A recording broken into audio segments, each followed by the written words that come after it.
ಇವತ್ತು ಸಾವಿರಾರು ಸಂಖ್ಯೆಯಲ್ಲಿ ಬಂದು ನಮ್ಮ ಕಚೇರಿಗೆ ಬಿ ಆಗ್ತಾರಂತಂದೇಳಿ ರೈತರು ಬಿ ಆಗ್ತಾರಂತಂದೇಳಿ ಯಾವಾಗ ಗೊತ್ತಾಯ್ತು ಇವತ್ತು ಪೊಲೀಸ್ ಸರ್ಪಗಳನ್ನು ಹಾಕಿನ ಸರ್ಪಗಳು ಹಾಕಿರ್ತಕ್ಕಂಥದ್ದು ನಿಜವಾಗ್ಲು ಇದು ನಾಚಿಗೇಡಿ ಸರ್ಕಾರ, ನಾಚಿಗೇಡಿ ಜಿಲ್ಲಾಡಳಿತ ಅಂತಂದೇಳಿ ತಪ್ಪಾಗಲ್ಲ.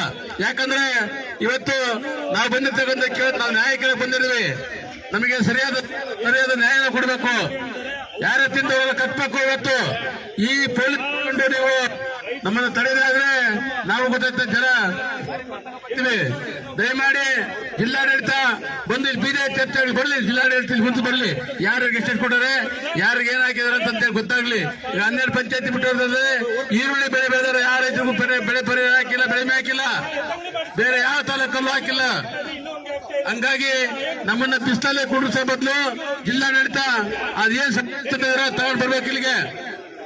ಈಗ ಕೂತ್ಕೊಂಡ್ರೆ ರೈತರ ಸಮಾಧಾನ ಕೂತ್ಕೊಂಡ್ರೆ ನೋಡಿ, ಇವತ್ತು ನಾವೆಲ್ಲ ಜಿಲ್ಲಾಡಳಿತ ಎಲ್ಲರಿಗೂ ತೀರ್ಮಾನ ಆಗ್ಬಿಡ್ಲಿ ಬೇಕಾರೆ.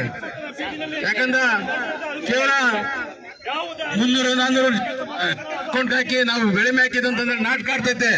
ಇವತ್ತು ಯಾವ ಮಾನದಂಡ ಇಟ್ಕೊಂಡವರು ಬೆಳೆ ವಿಮೆಯನ್ನ ಅಮೌಂಟ್ ಹಾಕಿದ್ದಾರೆ. ಇವತ್ತು ನಮ್ಮ 100% ಬೆಳೆ ಫೇಲ್ ಆಗಿದೆ. 100% ಬೆಳೆ ಲಕ್ಷ ಗಟ್ಟಲೆ ಹಾಕ್ಬೇಕಾಯ್ತು, ಎಕರೆಗೆ ಲಕ್ಷ ಗಟ್ಟಲೆ ಅಮೌಂಟ್ ಹಾಕ್ಬೇಕಾಯ್ತು ಅಂತ ನೀವು 3,000, 4,000, 2,000, 500